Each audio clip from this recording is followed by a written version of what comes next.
adalah gembalaku, takkan kekurangan aku.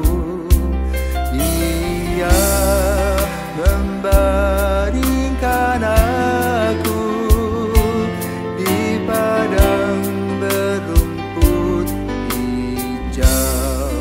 Saudara-saudara yang terkasih dalam Kristus, selamat pagi. Salam jumpa lagi dalam Sabda Siap Saji, Selasa 12 September 2023. Marilah kita berdoa dalam nama Bapa dan Putra dan Roh Kudus. Amin. Allah Bapa yang Maha Baik, Engkau mengajari kami untuk memiliki hati yang penuh pengampunan. Bantulah kami agar senantiasa siap sedia dan rela mengampuni sesama.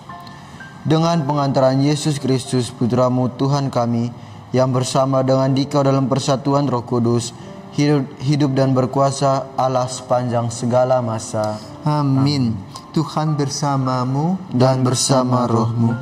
Inilah Injil Yesus Kristus menurut Lukas. Dimuliakanlah Tuhan. Sekali peristiwa Yesus mendaki sebuah bukit untuk berdoa. Semalam-malaman ia berdoa kepada Allah. Keesokan harinya ketika siang ia memanggil murid-muridnya dan memilih di antara mereka 12 orang yang disebutnya rasul. Mereka itu ialah Simon yang diberinya nama Petrus, Andreas saudara Simon, Yakobus dan Yohanes, Filipus dan Bartolomeus, Matius dan Thomas, Yakobus anak Alfeus, dan Simon yang disebut orang Zelot, Yudas anak Yakobus, dan Yudas Iskariot yang kemudian menjadi pengkhianat. Lalu Yesus turun bersama mereka dan berhenti pada suatu tempat yang datar. Di situ berkumpul sejumlah besar muridnya dan banyak orang lain yang datang dari seluruh Yudea dan dari Yerusalem dan dari daerah pantai Tirus dan Sidon. Mereka datang untuk mendengarkan dia dan untuk disembuhkan dari penyakit mereka. Juga mereka yang kerasukan roh-roh jahat mendapat kesembuhan. Dan orang banyak itu berusaha menjamah dia, sebab daripadanya keluar suatu kuasa dan semua orang itu disembuhkannya. Demikianlah sabda Tuhan. Terpujilah Kristus. Selamat pagi Romo. Pagi. Pada kisah Injil pada hari ini dikisahkan tentang Yesus yang mengumpulkan para muridnya dan memilih di antara mereka 12 orang yang disebut rasul. Seperti yang kita tahu Romo, mereka rasul-rasul ini mempunyai latar belakang yang berbeda. Ada yang sebagai nelayan, ada juga yang bahkan disebut orang Zelot. Orang Zelot sendiri yang kita tahu memiliki latar belakang sebagai orang yang suka membunuh dan sebagainya. Pertanyaan saya di sini, mengapa Yesus mau memilih para muridnya dengan latar belakang yang berbeda-beda? Bahkan ada yang diketahui Yesus sendiri latar belakangnya bukanlah orang yang baik, tetapi Yesus memilih untuk memiliki orang tersebut sebagai muridnya. Dan kenapa di sini Yesus sendiri tidak memilih untuk memiliki murid-murid yang berintelektual dan terdidik lebih itu. Oke, selamat pagi Dito dan para pirsawan. Pagi Romo. Sekarang saya mau tanya, kamu kok masuk seminari kecil-kecil? Kenapa? Pertama saya tertarik dengan seminari itu karena ada ajakan dari teman. Kenapa tertarik itu ajakan teman? Ada makan-makan enak, apa-apa gitu loh. Teman kayak kasih brosur. Nah, ini seminari di Bali, sekolah pembinaan calon imam. Habis itu sudah saya searching di YouTube gitu soal seminari. Ternyata bagus juga kayaknya hidup di seminari, banyak teman, banyak fasilitas olahraga. Sudah langsung saya kemudian memberitahukan kepada orang tua saya, bilang, Mama, ini ada sekolah yang bagus nih di Bali. Mama mau tidak? Kalau mau nanti kita testing.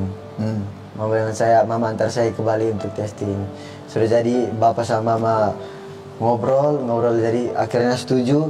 Akhirnya saya waktu itu ikut testing gelombang yang kedua. SMP? SMP Romo. Kelas 1. Kelas 1 Romo. Nangis kah tidak? Nangis Romo seminggu Romo. Nangis seminggu ya? Ya Romo. Tapi kok nggak kembali, kenapa? Tidak tahu Romo. Kayak sudah merasa ini rumah sendiri Romo. Nah, oke. Apalagi sudah Sekarang dalam perjalanan gimana? Perjalanan saya SMP yang saya sadari dalam diri saya sendiri Romo. Diri saya waktu SMP itu sangat nakal. SMA sendiri saya rasa perubahan yang drastis, mulai perubahan sikap, pola pikir dengan pola pikir juga sendiri. Oke. Jadi Dito, yang kamu alami adalah panggilan yang orang lain tidak tahu. Ya? Ya. Panggilan secara pribadi. Ya? Yesus memerlukan kita. Ya. Dan Yesus tidak mengukur apakah dia bodoh, apakah dia bagaimana, nakal, tidak. Tapi bagaimana hatinya mau. Nah, sekarang begini, kalau kita perhatikan ya, latar belakang, ya, dalam tradisi Yahudi, orang-orang yang boleh menjadi imam adalah orang-orang yang berasal dari keturunan Leviatan. Jadi berdasarkan keturunan darah. Gitu. Otomatis. Ya. Tetapi kemudian Yesus mengubahnya. Ya, jadi jangan lupa, panggilan para murid awal itu Yesus mengubah pemikiran. Panggilan itu bukan berdasarkan darah, tapi panggilan itu adalah soal hati. Ya, mau bekerja sama dengan Tuhan, mau dipakai Tuhan sebagai alat, mau melayani Tuhan. Maka Yesus mulai dengan nelayan. Kenapa nelayan? Jangan lupa nelayan itu adalah orang yang cerdas loh. Kalau kita pergi kalau para nelayan menangkap ikan, dia perhatikan rasi bintang. Ya. Astronomi itu. Bukan astrologi, astronomi. Melihat bintang. Lalu kalau misalnya mereka menangkap ikan pada hari ini jam 5 pagi, besok bukan lagi jam 5 pagi, tapi jam 6 pagi. Terus berputar dia. Jadi sudah ada pemikiran. Lalu juga menangkap ikan, jenis ikan yang mana yang mau ditangkap. Ya. Nah, lalu mereka yang di Danau Galilea itu dari dulu secara teoritis mengambil ikan itu. Ya. Setelah mereka menangkap ikan, ada ikan-ikan yang harus dibuang lagi ke danau. Tidak seperti kita di Indonesia, tangkap ikan semua dimakan, sehingga tidak ada lagi yang kecil-kecil. Untungnya kita Indonesia ini punya samudra yang luas sekali, sehingga ikan itu banyak sekali. Jadi yang pertama, Yesus mengubah paradigma panggilan dari darah sekarang pada hati. Yang kedua, kenapa Yesus memanggil para nelayan? Mereka cerdas, bisa melihat ya situasi dan kondisi, mempelajari. Tapi juga tidak semua muridnya nelayan, tapi juga ada yang pemungut cukai. Kenapa pemungut cukai? Itu masalahnya. Ya. Nah, di situ kita amati. Kami para imam itu bukanlah orang-orang yang suci, bukan orang yang kudus, tetapi orang yang kudisan. Maka perlu kalpanax. Nah, kalpanax itu disiram oleh Yesus untuk menyembuhkan. Jadi ketika kita ditangkap oleh Yesus, bagaimana cara Yesus menangkap? Cara Yesus menangkap itu seperti seorang nelayan yang memakai kail. Caranya, dia lempar kail, ada umpannya. Ketika ikan menggigit kail itu, ditarik, tenaganya masih kuat. Maka dia ulur, tarik lagi, ulur, sampai tenaganya habis. Maka lalu, kalau orang sudah dipanggil, dia lari kemana, Yesus kejar tuh, supaya dia taat dan setia. Maka lalu, dalam perikopa hari ini kita mendengar bahwa apa yang Yesus lakukan di bukit, berdoa. Ya. berdoa supaya dia mendapatkan murid-murid yang piawai, yang hebat, yang punya hati yang tulus, karena mau melayani Tuhan. Dan lalu Yesus membentuk sebuah sekolah, ya, sekolah Yesus, sekolah kehidupan, di mana yang ditanamkan atau digali oleh Yesus adalah kedalaman hati. Nah, dari sekian banyak orang itu ada 12 orang yang boleh katakan hatinya oke. Dan kalau kita perhatikan dengan 12 itu Yesus masih terkecoh dengan Yudas Iskariot. Jadi mau digambarkan dalam panggilan, tidak semua imam itu, rasul-rasul itu beres. Ada juga yang kurang beres. Itu ditanamkan dalam Injil pada hari ini, Yudas Iskariot yang kemudian menjadi pengkhianat. Kenapa ditanamkan? Harusnya nggak usah, dicoret aja Yudas Iskariot. Nah, itu ada maknanya, supaya kalau kita menjadi imam, menjadi orang Kristiani, jangan jadi pengkhianat, cari untung sendiri, ya.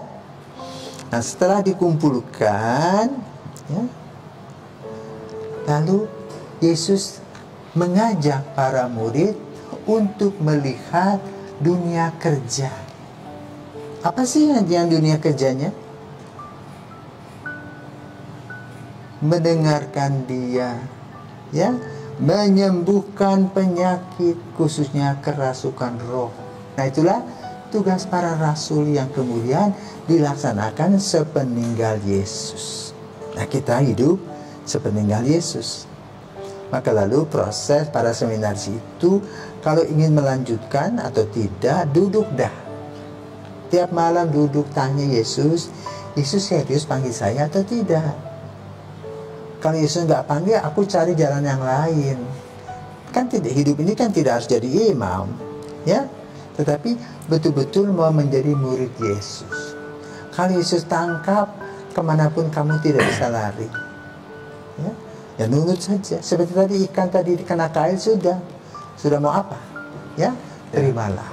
Tetapi kalau memang Tuhan tidak, itu ya seperti ikan yang di kail itu toh, kecil dibuang lagi, nggak perlu. Itulah jalan panggilan. Maka Yesus sekali lagi tadi mengubah paradigma, memilih orang-orang untuk mendalami panggilan dan pelayanannya dengan setulus hati. Itu yang penting. Maka mari kita mendoakan juga para imam agar pelayanannya penuh dengan ketulusan hati, sehingga yang ada adalah pancaran kasih Tuhan dalam diri para imam yang melayani kita. Kapan? Saat ikap dibaptis, kemudian uskup ya pada saat krisma, memberikan komuni kudus, yang mengajarkan tentang Yesus dan karya-karyanya, kemudian juga pada saat sakit memberikan sakramen perminyakan. Nah, itulah kekasan dan hak-hak atau hadiah yang Tuhan Yesus berikan kepada para imam yang mengikuti Yesus berupa sakramen-sakramen. Maka jangan lupa mendoakan para imam agar mereka betul-betul dengan tulus melayani kita semua. Selamat pagi, Tuhan memberkati.